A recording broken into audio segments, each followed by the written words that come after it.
Hello, Radhe Radhe. आप सभी का आपके इस यूट्यूब चैनल पर स्वागत है। दोस्तों, हम बात कर रहे थे मारवाड़ स्कूल में, और मारवाड़ स्कूल के अंदर अपनों ने प्रीवियस क्लास में पढ़ा था बीकानेर शैली, और बीकानेर शैली को आगे बढ़ाते हुए अपन आज बात करेंगे किशनगढ़ शैली की। किशनगढ़ शैली से अधिकतर एग्जाम के अंदर क्वेश्चन आए गए हैं। अभी पीछे RS-प्री का एग्जाम हुआ, उसमें भी इस टॉपिक में से एक क्वेश्चन पूछा गया था, जिसके बारे में भी अपन बात करेंगे। ठीक है, तो आज बात करते हैं किशनगढ़ शैली की, डिटेल से बात करेंगे। अगर मैं बात करूं किशनगढ़ शैली के अंदर जो आपको नाम दिख रहा है, किशनगढ़ जो नाम दिख रहा है, ये क्या है? ये एक स्थान विशेष है जो अजमेर में पड़ता है। और ये किशनगढ़ जो है, इसकी स्थापना किसने करी थी? तो ये ध्यान रखिएगा, इसकी जो स्थापना करी थी किशनगढ़ की, उसका नाम याद रखिएगा। उनका नाम है 1609 के अंदर स्थापना करी थी किशन सिंह जी ने। किशन सिंह जी ने किसने स्थापना करी थी? तो आप जानते हो किसने करी थी? किशन सिंह जी ने। ठीक है, जोधपुर के महाराजा मोटा राजा उदय सिंह जी के वंशज है आगे चलकर जो हुए किशन सिंह जी हुए, और उन्होंने 1609 के अंदर किशनगढ़ की क्या करी थी? स्थापना करी थी। ये ध्यान रखिए। अगर मैं बात करूं इस किशनगढ़ शैली के उपनाम की, अगर मैं बात करूं, उपनाम का मतलब आप सभी जानते हैं कि इसको और दूसरे नाम से किस नाम से जाना जाता है। तो दोस्तों देखिए, उपनाम से यहां पर है कि इस शैली के जो अधिकतर जो चित्र है वो कागज पर बनाए गए हैं, और अधिकतर चित्र कागज पर बनाए जाने की वजह से इस शैली का नाम पड़ा कागजी शैली। ठीक है, तो इसको क्या कहते हैं? कागजी शैली या कागज शैली भी इसको कहा जाता है। कागज शैली या फिर कागजी शैली इसको कहा जाता है, ये ध्यान रखें। ठीक है ना, तो ये इंपॉर्टेंट फैक्ट है। अगर मैं बात करूं यहां पर किशनगढ़ शैली के अंदर, तो इसके अंदर एक शासक हुए आगे चल करके, जिनका नाम है सावंत सिंह जी। ध्यान से सुनिएगा, उनका नाम क्या है? सावंत सिंह जी। किशनगढ़ शैली में आगे चलकर एक शासक हुए जिनका नाम है सावंत सिंह जी। दोस्तों, सावंत सिंह जी का जो काल है वो कहा जाता है कि किशनगढ़ शैली का स्वर्णिम काल कहा जाता है, गोल्डन एरा, स्वर्ण काल कहा जाता है। तो अगर आपसे पूछे कि किशनगढ़ शैली का जो स्वर्ण काल है वो किसके काल में है, तो याद रखिएगा सावंत सिंह जी के काल में है। दोस्तों, सावंत सिंह जी जो है वो काव्यकार भी थे, अच्छे कविताकार भी थे, अच्छे इतिहासकार भी थे। इन्होंने लगभग 72-75 के आसपास ग्रंथ लिखे थे। ठीक है, और ये जो कविताएं लिखते थे, काव्य संग्रह जो इनका है या कविताएं लिखते थे, वो नागरीदास के नाम से लिखा करते थे। ये ध्यान रखिएगा, किस नाम से लिखा करते थे? नागरीदास के नाम से ये कविता लिखा करते थे। नागरीदास के नाम से क्या लिखा करते थे? कविता लिखा करते थे। और इनकी कविताओं के आधार पर ही, ठीक है ना, ये कविताएं प्रसिद्ध हुई, और इनके आधार पर ही इनका जो उपनाम जो है वो पड़ गया। क्या पड़ गया? तो आप सभी जानते हैं, इनका उपनाम पड़ गया था, क्या पड़ गया? नागरीदास इनको कहा जाने लगा। क्यों कहा जाने लगा आप सभी जानते हैं। 75 के आसपास लगभग इन्होंने ग्रंथ लिखे थे, और ये नागरीदास के नाम से कविताओं की रचना किया करते थे, और उसी के नाम पर इनका नाम नागरीदास भी पड़ा। ठीक है, ये ध्यान रखें। गोल्डन एरा या स्वर्ण काल जो है वो किसके काल को माना जाता है? सावंत सिंह जी के काल को। देखिए दोस्तों, सावंत सिंह जी जो है वो वल्लभ संप्रदाय को ज्यादा मानने वाले थे, तो ऑब्वियसली इस संप्रदाय का इन पर प्रभाव ज्यादा था, तो इस शैली पर भी वल्लभ संप्रदाय का क्या पड़ेगा? प्रभाव पड़ेगा। और जिस शैली पर वल्लभ संप्रदाय का प्रभाव पड़ता है, तो ऑब्वियसली अपन कह सकते हैं कि वहां भगवान श्री कृष्ण के लीलाओं का क्या किया जाएगा? अधिकतर चित्रण किया जाएगा। तो ये आप सभी जानते हो। ठीक है, अब सावंत सिंह जी के अंदर ये हुआ, तो वल्लभ संप्रदाय, इनके टाइम में एक चित्रकार थे जिनका नाम था, एक चित्रकार हुए इनके टाइम में, और उन चित्रकार का नाम था निहाल चंद, मोरध्वज निहाल चंद। पूरा नाम इनका है मोरध्वज निहाल चंद जी थे, निहाल चंद। ये इनके दरबार में एक चित्रकार हुए। ठीक है, मोरध्वज निहाल चंद ये चित्रकार हुए।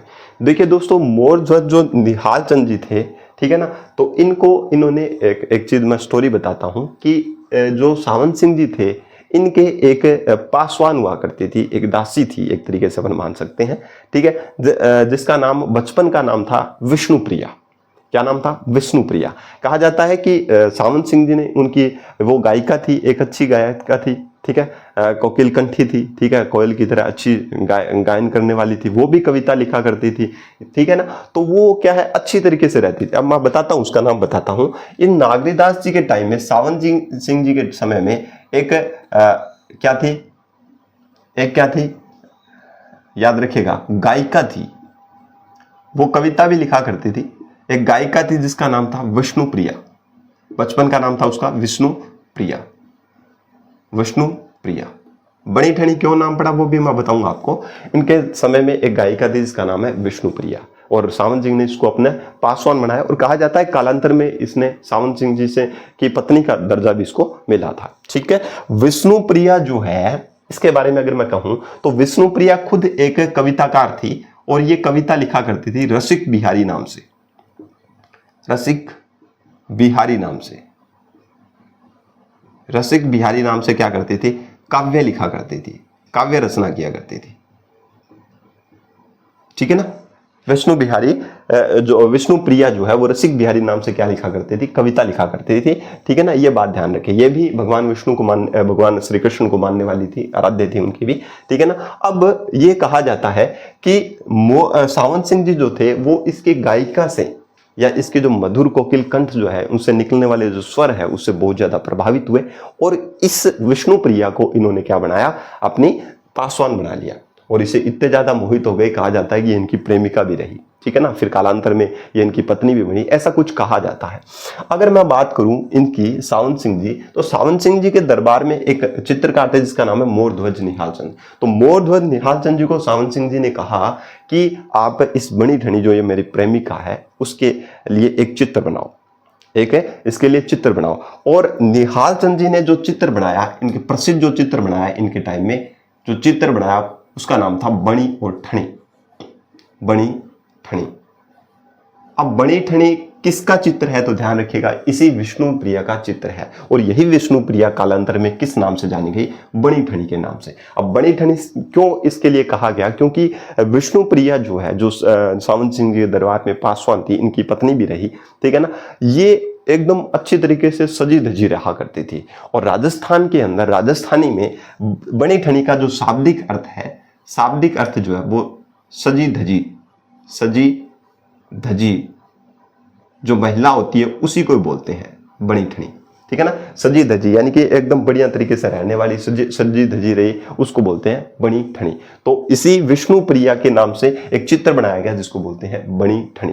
ठीक है ना, और बणी ठणी किसका ही प्रतीक है, इसी विष्णु प्रिया का प्रतीक है, इसलिए इसका कालांतर में उपनाम ही हो गया ये बणी ठणी। क्या उपनाम हो गया, बणी ठणी उपनाम से ये विष्णु प्रिया क्या हो गई, जानी जाने लगी। ठीक है, अब बणी ठणी वाले चित्र को देख करके, बणी ठणी वाले चित्र को देख के एरिक डिक्सन हुए एक। ठीक है ना, और एरिक डिक्सन ने इस बणी ठणी की जो तुलना जो थी वो एक लियोनार्ड द विंची का एक चित्र बनाया गया था। ठीक है, एक आधा चित्रण बनाया गया था, हाफ फोटो बनाई गई थी, हाफ पोर्ट्रेट फोटो बनाई गई थी, जिसका नाम था, जो थी मोनालिसा की फोटो बनाई गई थी। और इस मोनालिसा की कंपैरिजन जो है वो इस बणी ठणी से कर दी, कि जैसे लियोनार्ड द विंची की मोनालिसा जो चित्रित किया गया था, चित्र बनाया गया था, सेम वैसा ही चित्र बणी ठणी में इनको ये प्रतिबिंबित हुआ, इनको प्रतीत हुआ कि सेम वैसे का वैसा ही चित्र है। इसलिए एरिक डिक्सन ने इस बणी ठणी को भारत की मोनालिसा कहा। ठीक है ना, तो बणी ठणी के लिए स्टेटमेंट किसका याद रखें, एरिक डिक्सन। एरिक डिक्सन, और एरिक डिक्सन ने इसको क्या कहा, भारत की मोनालिसा, भारत की मोनालिसा कहा, मोनालिसा कहा, मोनालिसा कहा। ठीक है ना, तो भारत की मोनालिसा किसने कहा, एरिक डिक्सन ने कहा, यह बात ध्यान रखिएगा। और जो एक्चुअल में जो मोनालिसा है मैं आपको बता देता हूं, मोनालिसा का जो एक्चुअल जो चित्र जो है, सीधे मोनालिसा की अगर बात करें तो उसका चित्र बनाया था Leonard the Vinci. Leonard the Vinci, Vinci इनके द्वारा यह चित्र बनाया गया था मोनालिसा का, और इसी मोनालिसा के चित्र की तुलना एरिक डिक्सन ने बणी ठणी से कर दी थी, इसलिए बणी ठणी को भारत की मोनालिसा कहने वाले जो थे उनका नाम क्या था, एरिक डिक्सन। और कहा जाता है कि इस शैली को प्रकाश में लाने का जो श्रेय है, प्रकाश में लाने का श्रेय है, लाने का श्रेय जो है वो किसको जाता है, तो यह भी क्वेश्चन इंपॉर्टेंट हो जाता है। यह जाता है एरिक डिक्सन को, क्योंकि बणी ठणी के रूप में इसको क्या है, विश्व प्रसिद्धि दिला दी थी इन्होंने, किसने, एरिक डिक्सन ने। तो पूरे विश्व के अंदर इसको जाना जाने लग गया। तो एरिक डिक्सन ने इस शैली को प्रकाश में लाया। और एक और थे जिनका नाम है फयाज अली, फयाज अली, फयाज अली, ये ध्यान रखें। ठीक है ना, तो इस शैली को प्रकाश में लाने का श्रेय किसको जाता है, एरिक डिक्सन को, और किसको जाता है, फयाज अली को जाता है। ठीक है। अब मोनालिसा जो थी या फिर भारत की मोनालिसा जिसको बनी ठनी कहते हैं, ये सावंत सिंह जी क्या है, इनको बहुत ज्यादा आसक्त थे ये, ठीक है ना, आसक्ति थी, बहुत ज्यादा प्रेम किया करते थे, इनकी प्रेमिका थी। तो बनी ठनी का जो चित्र बनाया गया ये किसका ही प्रतिरूप है, तो याद रखिए विष्णुप्रिया का ही प्रतिरूप है। विष्णुप्रिया का जो चित्र है लगभग 1750 के आसपास के जितने भी चित्र उन शैली में बनाए गए वो सारे के सारे विष्णुप्रिया के बनाए गए और उसको राधा का रूप दिया गया। यानी कि ये वल्लभ संप्रदाय से प्रेरित थे तो भगवान कृष्ण के चित्र बनेंगे और भगवान कृष्ण से चित्र बनेंगे, इसका मतलब निहाल चंद जी को राधा का चित्रण करने के लिए कहा तो जो उसकी शकल क्या दें, तो सावंत सिंह जी ने कहा कि इसकी शकल विष्णुप्रिया जो है, मेरी जो प्रेमिका जो है बनी ठनी, उसका ही रूप दे दो। तो जितने भी अधिकतर 1750 के आसपास जो चित्र उस शैली के अंदर बने थे वो लगभग राधा के जो चित्र है वो इस बनी ठनी का ही प्रतिरूप है, इसी की शकल में ही राधा का क्या किया गया, चित्रण किया गया। और बात करें राधा के साथ क्या होंगे, भगवान कृष्ण होंगे, तो कृष्ण के रूप में सावंत सिंह जी को खुद को चित्रित किया गया। तो राधा और कृष्ण के रूप में जो चित्रण किया गया था वो सावंत सिंह जी और विष्णुप्रिया जिसको अपन बनी ठनी कहते हैं, 1750 के आसपास के जितने भी चित्र है उनमें इन्हीं का चित्र राधा श्री कृष्ण के रूप में इनको चित्रित किया गया था। ठीक है, ये याद रख लेंगे इतना। अब यहां से अगर मैं बात करूं विष्णुप्रिया की, विष्णुप्रिया को आप लगभग क्लियर हो चुकी है, रसिक बिहारी, एक बार वापस से इसको रिकॉल करवाता हूं।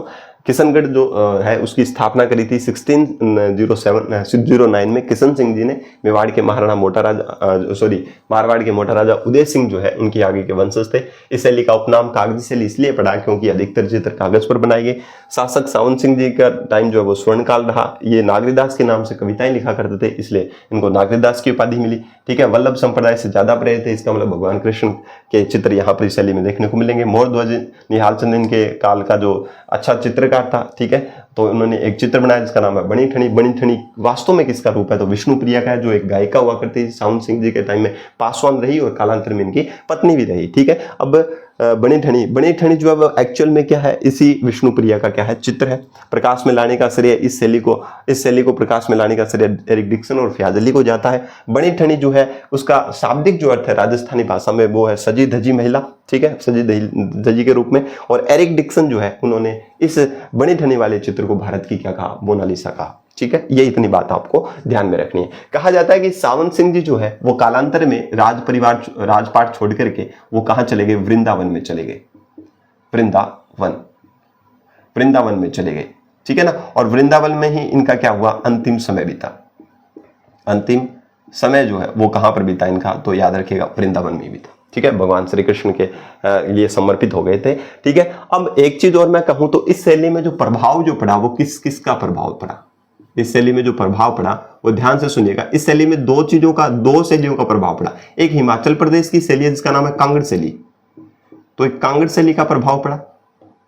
और एक शैली और है जो क्या है, जो आपको पता है, जो वल्लभ संप्रदाय वाले हैं, जो भगवान कृष्ण के ज्यादा आराध्य हैं, तो वृंदावन के आसपास या भगवान कृष्ण की जो जन्म भूमि है या फिर उनके जो स्थल जो है, ठीक है ना, तो उनका जो अगर प्रभाव देखने को मिला तो वहां पर एक्चुअल में आपको देखने को मिला होगा ब्रज शैली। ठीक है ना, ब्रज शैली का आपको चित्र देखने को मिलेगा, ब्रज शैली का आपको असर देखने को मिलेगा। तो इस शैली में प्रभाव किसका, कांगड़ शैली का, और ब्रज शैली का आपको प्रभाव देखने को इन चित्रों में मिलेगा। ठीक है ना, तो इसका एक बार स्क्रीनशॉट ले लीजिए। जो है इसके ऊपर एक डाक टिकट भी जारी हो चुका है। डाक टिकट जारी हुआ कब हुआ था, 1973 के आसपास 20 पैसे का डाक टिकट भी जारी किया गया भारत सरकार के द्वारा। 20 पैसे का क्या किया गया है, डाक टिकट भी इस बनी ठनी वाले चित्र पर क्या किया गया, जारी किया गया है। एक चीज मैं यहां पर आपको बताना भूल गया कि सावंत सिंह जी जो काल है, सावंत सिंह जी जो है याद रखिएगा, ये जो कविताएं लिखा करते थे या फिर ये रचनाएं क्या करते थे, उनकी रचना का जो संग्रह जो है, रचना के संग्रह को क्या कहते हैं, इनकी जो रचनाओं का जो संग्रह है वो किसमें मिलता है आपको, तो याद रखिएगा नागर समुच्चय में। क्या है, नागर समुच्चय में, नागर समुच्चय, ये इंपॉर्टेंट याद रखिएगा। कई बार चले आगे, चलिए अब अपन बात कर लेते हैं थोड़ी सी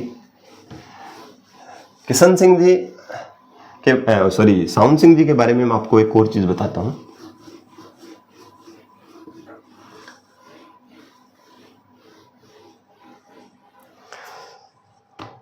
देखिए यहां पर अगर मैं बात करूं तो इस शैली के लगभग अपन बात करें, चित्रकार की बात कर लेता हूं। यहां मैं किसकी बात कर लेता हूं, चित्रकार की। कि इस शैली में कौन कौन से चित्रकार रहे। यहां पर ये क्वेश्चन आपके लिए बहुत ज्यादा इंपॉर्टेंट हो जाता है कि इस शैली के जो प्रमुख चित्रकार है वो कौन कौन से हैं। तो उसको नानी ने किसका जाप किया? सीता राम का जाप किया।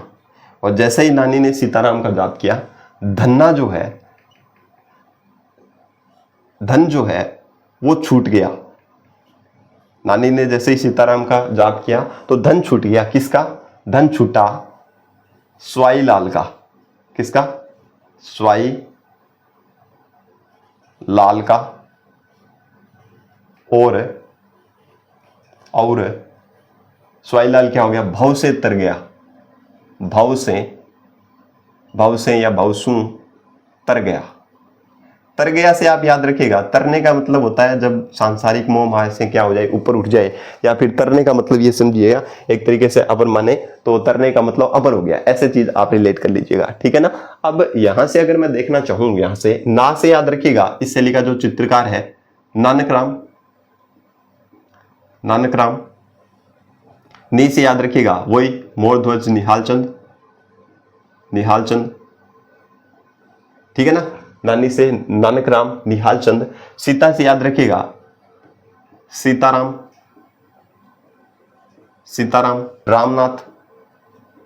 रामनाथ। धन से याद रखिएगा धन्ना, ठीक है ना। छूटा से याद रखिएगा छोटू। स्वाई से याद रखिएगा स्वाईराम। लाल से याद रखिएगा लालड़ीदास। ये इंपॉर्टेंट क्वेश्चन है, ये अभी पूछा गया था। लालड़ीदास का, और इसको इन दोनों को साइलेंट रखिएगा। भव से याद रखिएगा भंवरलाल। सू से याद रखिएगा सूरध्वज। और तर गया का मतलब क्या है? जब सांसारिक मोह माया से ऊपर उठ जाता है आदमी, ठीक है। तो भव सागर से जब तर जाता है वो अमर हो जाता है, तो इसे याद रखिएगा अमरचंद। एक चीज और याद रखिएगा, ये अमरचंद जो है, ये अमरचंद भी एक चित्रकार हुआ, अच्छा चित्रकार हुआ। सावंत सिंह जी के टाइम में, किसके टाइम में? सावंत सिंह जी के टाइम में इसने एक चित्र बनाया था, ठीक है। सावंत सिंह जी का समय जो है, या सावंत सिंह जी का जो काल है, उस काल में इस अमरचंद ने एक चित्र बनाया जिसका नाम है चांदनी रात की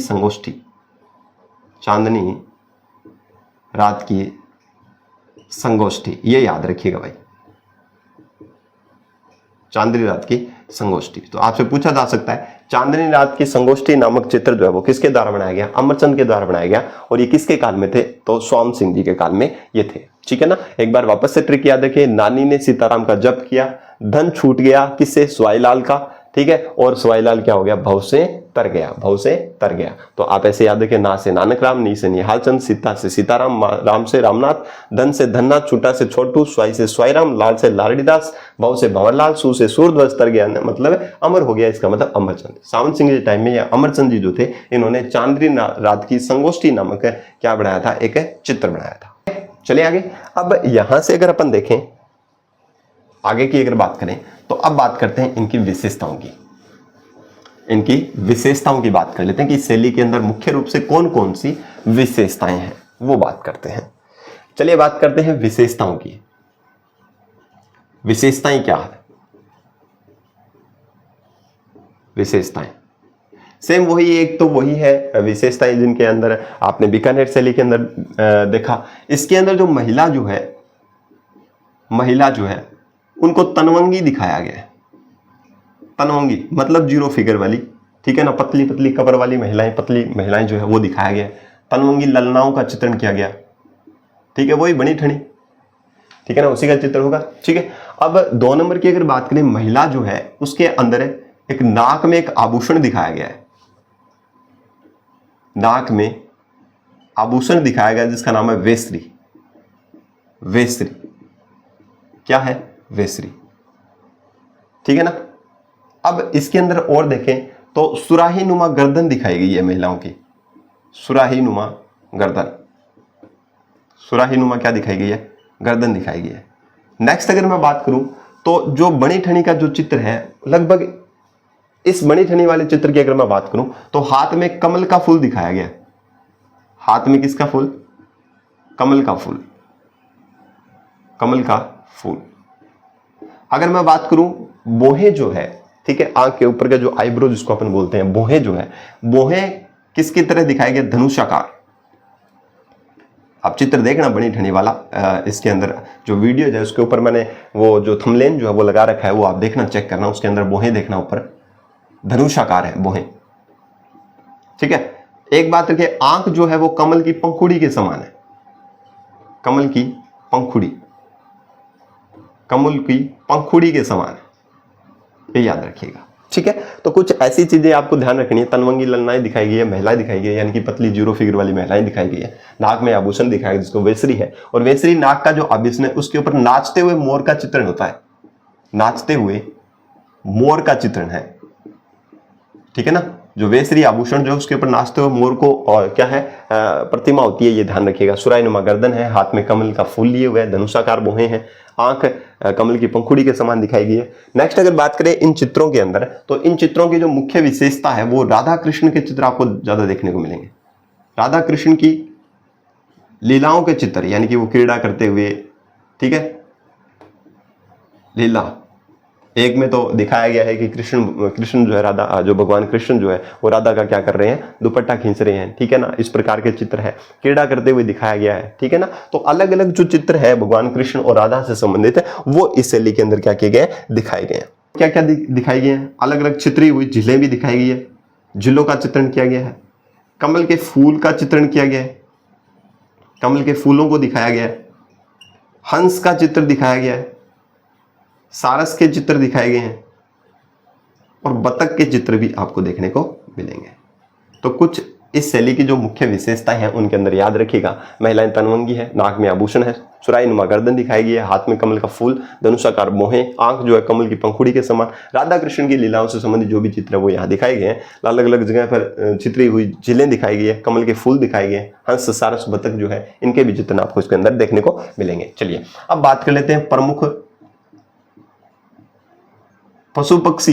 अगर पशु है या फिर पक्षी है, उन दोनों में से कोई भी हो सकता है, तो उनमें किसका चित्रण किया गया? तो याद रखिएगा मोर और भ्रमर का चित्र, भ्रमर का चित्र आपको देखने को मिलेगा इन चित्रों में, ठीक है। ये प्रमुख क्या है? पशु पक्षी है।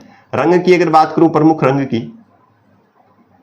तो महिलाओं का जो फेवरेट कलर वो कौन सा है? गुलाबी। तो इनके अंदर जो लगभग चित्र जो है वो किसमें है? गुलाबी। नारी सौंदर्य का चित्रण किया गया है। इसके अंदर एक चीज और लिखिएगा, नारी सौंदर्य का चित्र, नारी सौंदर्य का, क्योंकि आपको बनी ठनी वाले चित्र में साफ दिख रहा है कि बनी ठनी का मतलब क्या है? सजी धजी हुई महिला, ठीक है, सजी धजी हुई। इसका मतलब नारी की सुंदरता को इसमें बहुत ज्यादा ध्यान दिया गया है। तो याद रखें इस शैली की जो मुख्य विशेषता भी आप ध्यान रखें, नारी सौंदर्य। प्रमुख रंग की अगर बात करूं तो प्रमुख रंग है गुलाबी, गुलाबी और सफेद या श्वेत जिसको बोलते हैं, और एक रंग और याद रखिए सलेटी रंग।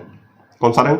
सलेटी रंग। तो ये मुख्य कुछ कलर हैं जिनके बारे में आपको याद रखना है, ठीक है। अगर बात करें वृक्ष की, बात करें प्रमुख वृक्ष, तो भगवान श्री कृष्ण से संबंधित है, तो वहां पर क्या है? केले। लगभग केले का जो वृक्ष है वो दिखाया जाएगा, तो इनका प्रमुख वृक्ष क्या है? केला है, ठीक है। और क्या याद रखें? पशु पक्षी है, मोर है, भ्रमर है, रंग है गुलाबी, श्वेत, स्लेटी है, प्रमुख वृक्ष आपको दिखाया गया है, ठीक है ना। तो ये चीज आप थोड़ी सी क्या रखें? याद रखें। इसके अलावा आपसे कुछ नहीं पूछा जाएगा, ठीक है ना। महिला तनवंगी ललनाएं, ये इसका भी आप एक बार स्क्रीनशॉट ले लीजिए। इसके अलावा आपको इस शैली में से कोई भी क्वेश्चन पूछा नहीं जाएगा। मैं आपको बता देता हूं, चित्रकार आप ज्यादातर याद रखेगा, एक नाम याद रखेगा स्वाई राम, मुख्य जो है एक लालड़ीदास, लालड़ीदास, ये क्वेश्चन पूछा है भाई, अभी आरएस के एग्जाम में पूछा गया था। लालड़ीदास हो गया, नानक राम को याद रखें, ठीक है। मुख्य बात कर रहा हूं, स्वाई लाल, एक निहाल चंद, और बाकी याद रहे ना रहे, पर इन तीनों को आपको चारों को याद रखना बेहद जरूरी है, क्योंकि अधिकतर क्वेश्चन यहां से पूछे जा रहे हैं। स्वाई राम, लालड़ीदास, नानक राम, निहाल चंद जो है वो किस शैली के चित्रकार से संबंध रखते हैं? तो याद रखिएगा किशनगढ़ शैली से संबंध रखते हैं, ठीक है दोस्तों, ये ध्यान रखिएगा। इसके अलावा आपको क्वेश्चन कहीं से भी देखने को नहीं मिलेगा, ये ऐसी मैं आप सभी को विश्वास दिलाता हूं, ठीक है। चले, बनी ठनी जो है प्रेमिका के लिए साउंड सिंह जी ने कितना अच्छा चित्र बनवा दिया था, ठीक है। तो मेरे को कुछ लाइनें याद आ रही है, ठीक है। तो उनमें से कहा होगा साउंड सिंह जी को बनी ठनी ने कि मैं तेरे नाम हो जाऊं तू मेरे नाम हो जाए, मैं तेरा दाम हो जाऊं तू मेरी दाम हो जाए, ठीक है। न मीरा सा न राधा सा विरह मंजूर है मुझको, मैं बनूं रुक्मणी तेरी, तू मेरा श्याम हो जाए। तो ऐसे ही कुछ कहा होगा, ध्यान रखिएगा, ठीक है ना। तो उम्मीद करते हैं कि आपको ये सेशन अच्छा लगा होगा। अच्छा लगा है तो आप ज़्यादा से ज़्यादा इसे शेयर कीजिए और बने रहिए इस चैनल के साथ। तब तक के लिए मिलते हैं एक नई वीडियो में। जय हिंद, जय भारत।